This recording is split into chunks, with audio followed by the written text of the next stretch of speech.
And you can start. Hi, everyone. Thank you for joining us on this little journey. I hope it rains so we can get the full effect though. It did rain this morning, though, so hopefully that's enough for the vibes. But yeah, either way, it's going to be really nice to share these stories with everyone to get them ready for the spring showers. So we wanted to share three books with everyone today. The Smell of Rain by Alison Hope, Ballet is Not for Muslim Girls by Miriam S. Pal, and Dissatisfied Me, West Coast Larry by Bruce D. Gordon, where the readers can explore love, memories, and the strange happenings of life. Some cozy stories to enjoy from the comfort of your little blanket cocoon. We were also lucky enough to get a peek into the authors' lives. We basically wanted to know what their rainy days would look like. And correct me if I'm wrong, but so many of us writers are introverts, so I think what's better than getting nature showers for the creative juices? Maybe we can also get glimpses into your days as well. So as we're talking, think about maybe how you spend your rainy day, throw it in the chat, and we'll read them maybe as we go or just at the very end. But share how you'd like to spend your rainy days, and yeah. Also, I guess after the live is over in the comments, the Renaissance will still see it, so that'll be fun for them. And I mean, we might also share ours like throughout, just here and there, we'll sprinkle our thoughts in, whether it's different or similar. So don't be shy and just share whatever you want. So we'll get into the first book. Yeah, so the first one, this is a story that may remind you of lost opportunities, but in like a heartwarming kind of way. And this is Ballet is Not for Muslim Girls by Miriam S. Pell. So I will read the excerpt from the author first, and it reads. Back in the 70s, people in Victoria, British Columbia used to joke that you don't tan when you live here, you rust. Rusty and creaky describes just how I used to feel at the end of a long spring like Victoria winter. How I longed for a year of 4 seasons, winter, spring, summer, and fall. That was all I wanted. Was it too much to ask? Instead, Victoria gave me rainy weather all year round and a winter that felt like spring everywhere else in Canada. Where else in Canada do daffodils bloom in February? Every few years, Victoria would get a soupçon of winter as some storm of another blew across the Strait of Juan de Fuca to paint our little spring paradise winter white. The kids would go crazy, sliding down hills on anything they can get their hands on. Victoria would be transformed for a day, maybe two.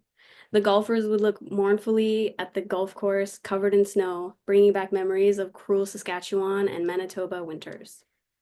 In 1971, a cold front invaded Victoria and stayed for more than a week. 13-year-old me was tramping through the snowdrifts like the Scot of the Antarctic to get to school. Somehow, my mother made it to Eaton's and bought me a pair of boots to wear. They were blue lace-ups. I can still smell the suede leather. At 21, I moved from Victoria to Montreal. 4 seasons at last. Finally, I can understand the utter exhilaration the rest of Canada felt at the arrival of spring after a long, dark winter. Learning about winter became my new obsession. Montrealers pad around in stockinged feet all winter because they leave their messy, wet boots at the door. The more organized carry their shoes in little drawstring shoe bags and walk around smugly in their shoes.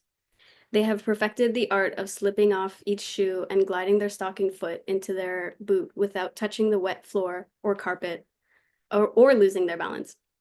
This is a skill that I much admire. I discovered that wearing mittens over gloves on a very cold day kept frozen hands warm, and that if you have white stains on your leather boots, they are from salt, and white vinegar will remove it. Side note, I didn't actually know that. That's cool. Fascinating. White vinegar, who knew? Not me. Over 4 decades living in Montreal, I became used to 4 seasons. I perfected the shoe to boot ballet and acquired a very spiffy shoe bag. Victoria's spring like winter Victoria's spring like winter is now a fuzzy memory, but sometimes on a January day when the mercury rises and the rain takes over, I think of the fields of yellow daffodils in Victoria in February. This is my spring nostalgia. And that was again by Miriam S. Paul. So if you have any thoughts, go ahead and share them in the comments or chat. That would be cool. Yeah, but I think after hearing that, it reminds me that I think we take spring for granted. And I feel like I wouldn't even think about the fact that if it constantly rains where you aren't going to feel like springtime is springtime, you know? It reminded me of my own father who lived in Trinidad and Tobago. That's where he's from. And when he'd call me to catch up, he would always ask me specifically about the weather because he would always say like he missed living through four distinct seasons because like in Trinidad and Tobago, they just have wet and dry season, but like it's always just hot. There isn't weather variety. And I think, like in Ontario, to say the least, we definitely take that for granted. Yeah, like I would say I forget honestly how big Canada is. I mean, obviously Ontario is different too, but so like I just forget that it's different for every part of the country. So in Ottawa for me, like winter was just there was so much snow, not as much as other places, but enough to like, make little tunnels in the snow of like the huge, what are they called? Shovel thingies. And they would just like, make mounds and mountains of snow in front of the house, and I would just crawl my way through it like a rat. It was pretty good. But I will say that it is a little sad to think I don't really go outside that much unless I have plans or errands or stuff like that. So I'll say this now that I'm gonna vow to go outside when it's raining and kind of warm just to enjoy it. Yeah, honestly, I'm into shoot me a text. I will happily wander the streets with you. I also want to spend as much time outdoors as I possibly can. And with that, here is the synopsis for Ballet is Not for Muslim Girls. From biryani to borscht, the food was always fabulous in Canada's only Polish-Pakistani family. Miriam S. Powell's memoir, Ballet is Not for Muslim Girls, is set in this remarkable Victoria, BC household in the 60s and 70s. Growing up, Miriam struggled to navigate three cultures: her Pakistani father's, her Polish Canadian mother's, and Canada's, where Miriam was born and raised. Miriam wanted to be a Canadian girl. A normal first name would have been a good start. At school, they called her Marilyn, Marian, anything but Miriam.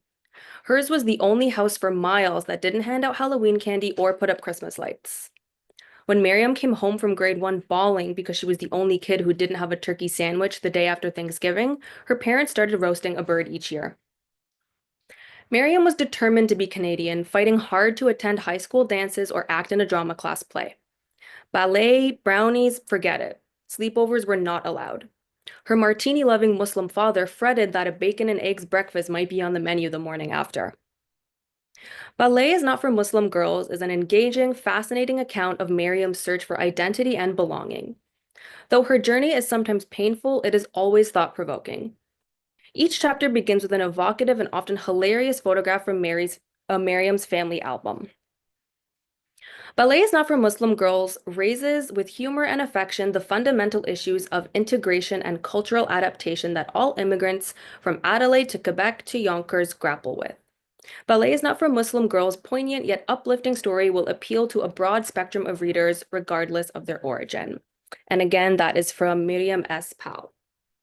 That was my biography. So thank you for reading that. Honestly, like every daughter from an ethnic family experienced that where they just couldn't do anything really outside of the culture, you know? Yeah. So like for me, it was literally maybe I was like 10 or something, and I wanted to do hip hop. And my mom looked at me and she was like, no. No. Yeah, honestly, as someone of mixed descent, but who definitely grew up with the immigrant experience, I totally understand going against family traditions. Post high school, my family pushed me into like science and nursing, and then I basically just crashed out and was like, no, I need to be a creative. I need to be a writer. So, now here I am. I'm trying to make it as a writer. And I think it's interesting because I feel like these sorts of rainy days kind of bring out like a sense of nostalgia. And like on those days where I'm curled up reading or writing, I sometimes think about like that part of my life and like, I don't know, kind of like yearn for her. I just want to like give her a hug to be like, you will find the path that's right for you, you know? But yeah. That's so sad. But it's no, but honestly, it's great because like, even if you don't get to do what you wanted to do when you're younger, like you find a way. And like now as an adult, you can really do whatever you want, I want to Yeah, say, I think so. I think it's the beauty of adulthood. Yeah. Yeah. So, even if it's like a crazy life that you're living, It'll be okay. You can choose it. Exactly. Exactly, yeah. Just like the next book.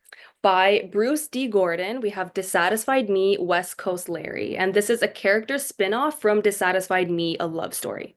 So the author did explain a little bit of the link between the two stories for anyone who hasn't read the first one. So that'll be in the excerpt towards the end. So just look for that and you'll recognize the name Larry. So the excerpt reads, Spring can be such an uplifting season. Waking up to the sunshine, listening to the birds chirping, April showers bringing forth May flowers, hopping bunnies, and there is nothing I like more than cars zooming around the suburban neighborhood with stereos booming at 6 a.m. Heck of a way to announce to everyone within a 5 radius block that you're up and about getting some milk. I mean, seriously, what do these NASCAR wannabes think they're doing? Preparing to audition for the Fast and Furious 300? And the kids, don't get me started on them. The younger ones rushing outdoors, screaming like wild hyenas and bouncing basketballs from dusk to dawn, and the older ones racing their bikes down the street as if the police are hot on their tails. Who knows? Maybe they just knocked off Junior's lemonade stand. All of this is so renewing. I pray for rain, if anything, to force everyone back indoors and restore peace and quiet to my sanctuary, the front living room of my house. I savor those moments of tranquility when it pours outside. I sit back in my couch with a hot coffee, enjoying the comfort of my mid-century furniture. Facing me on the walnut unit, spanning the far side of my wall, stands a dozen Funko Pops. A solemn reminder that I too was a rambunctious kid once, and am still one at heart. The Pops are of musicians who contributed to the music that marks key milestones of my life. Hendrix and Van Halen for their guitar innovation, U2 and the Police for crafting the tones that shaped the sound of my teens, and Rush, the band that had been making music since I was a child. My guitar in the far corner of my room is a tribute to these bands who influenced me to learn the instrument. My Funko collection doesn't stop at musicians. Superheroes hang out on my bookcase by the couch. The 1960s Spider-Man alongside Rocket Robin Hood cartoons aired frequently on TV as a kid. They might have been the earliest shows I remember taking in. I did attempt to climb the walls like Spidey in my apartment and failed, much to my chagrin. The fascination for Spider-Man was short-lived. I might have been 5 when I went to a neighbor's to be babysat one day.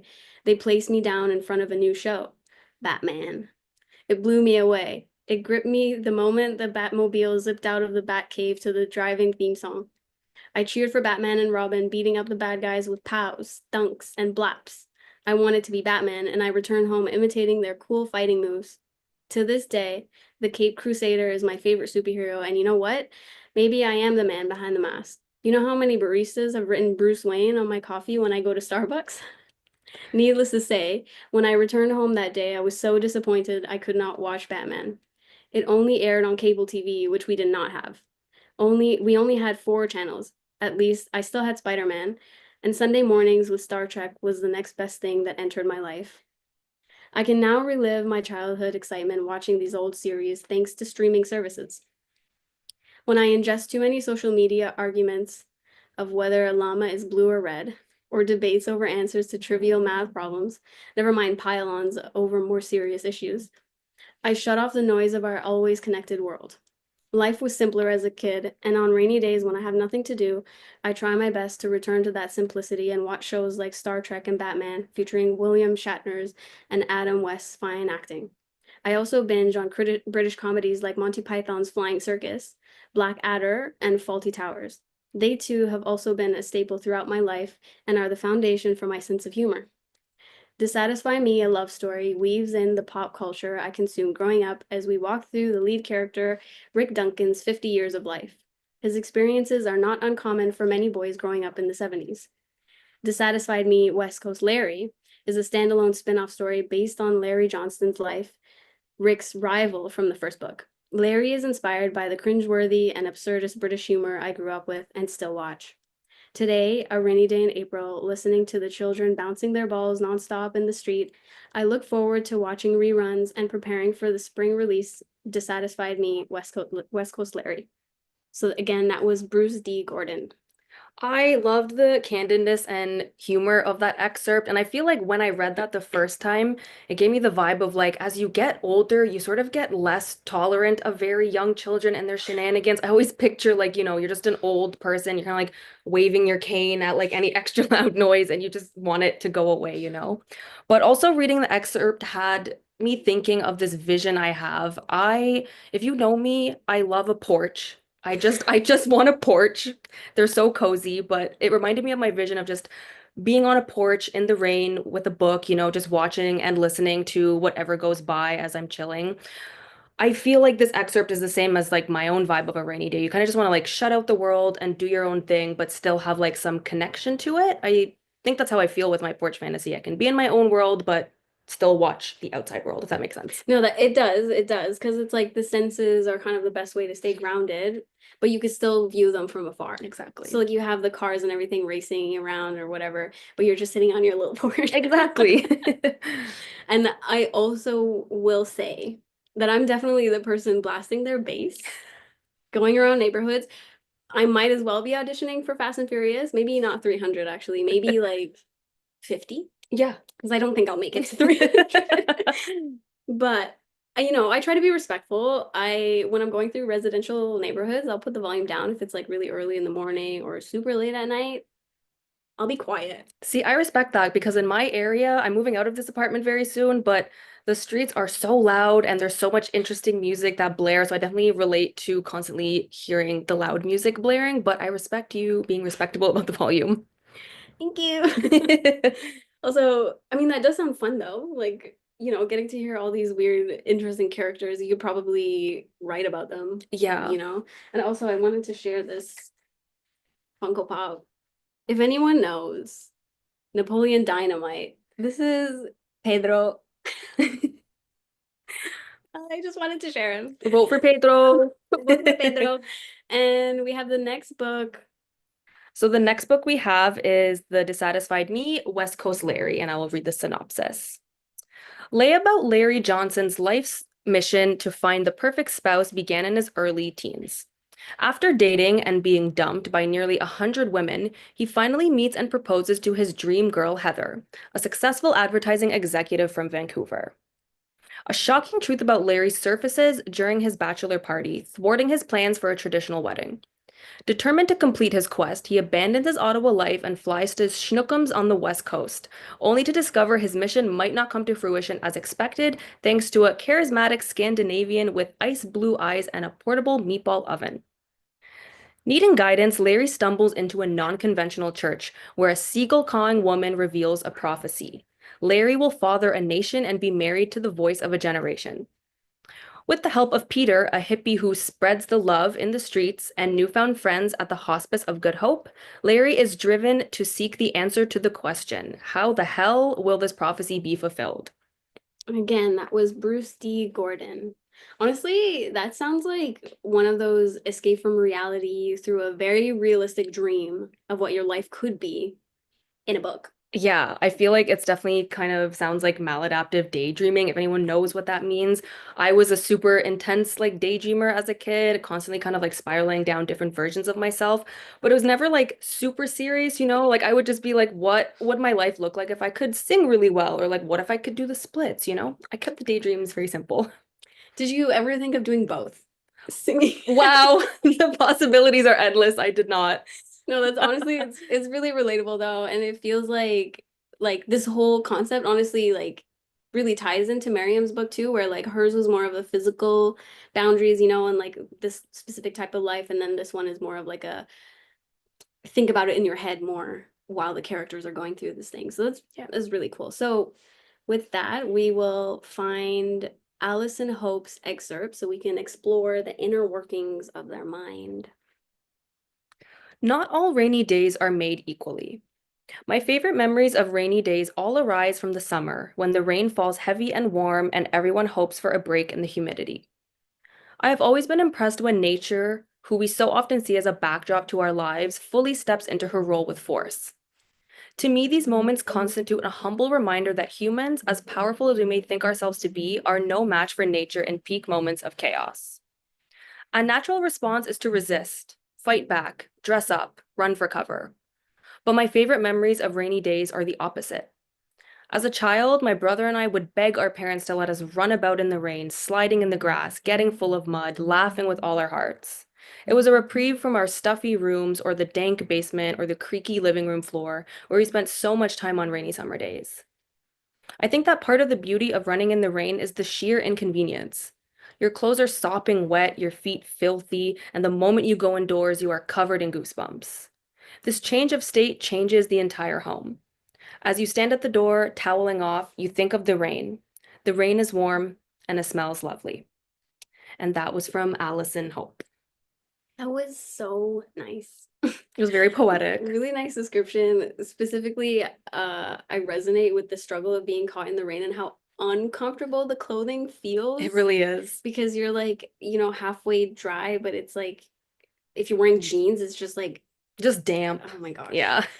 it's horrible. But I will say, like, from my own little experience, that I actually really enjoyed walking around in the rain. So, like, the wetter I got, the happier I was. I Yeah. was like, this is great. No, I also ran around in the rain a lot too. I'm a summer baby. I'm born in July.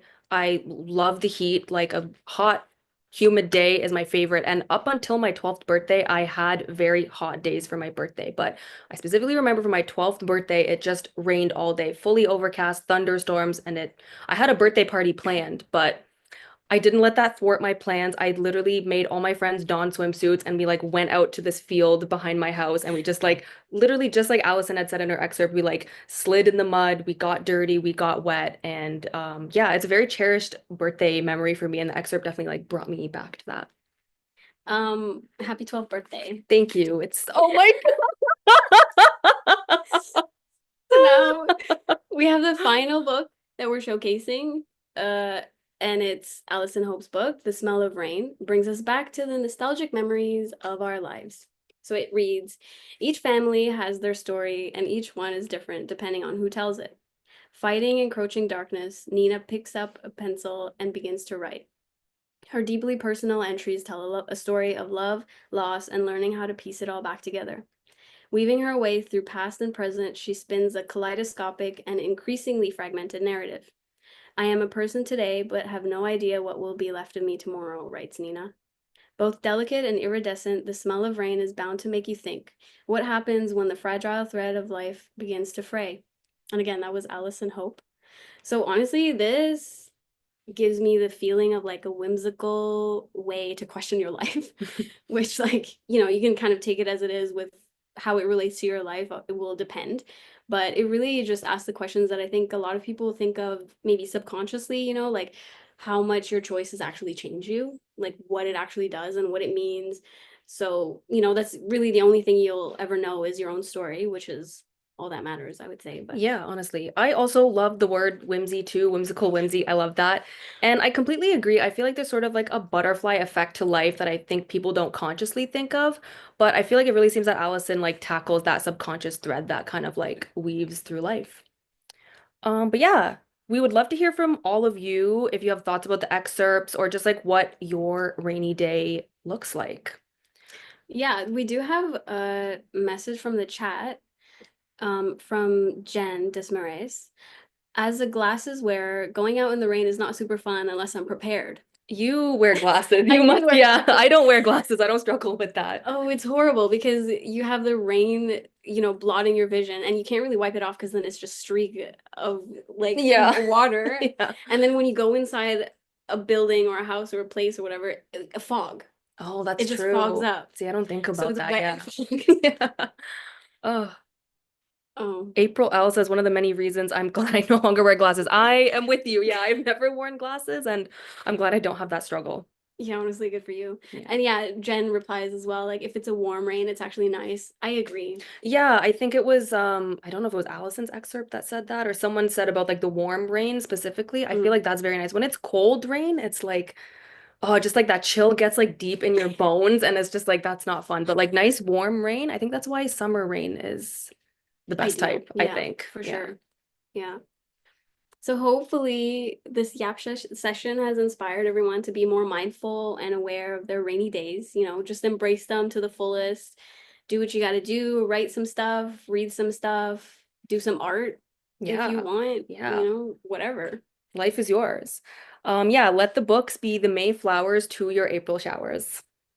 So obviously we want to thank the authors, Bruce D. Gordon with Dissatisfied Me, West Coast Larry, Miriam Espal, Ballet is Not for Muslim Girls, and Allison Hope, The Smell of Rain, for sharing their wonderful books and their rainy day thoughts. That was really nice. I Yeah, it was enjoyed really that. nice. Thank you guys. And we just wanted to give a special thanks to Molly for just being right in the thick of all of this and helping us out with this event.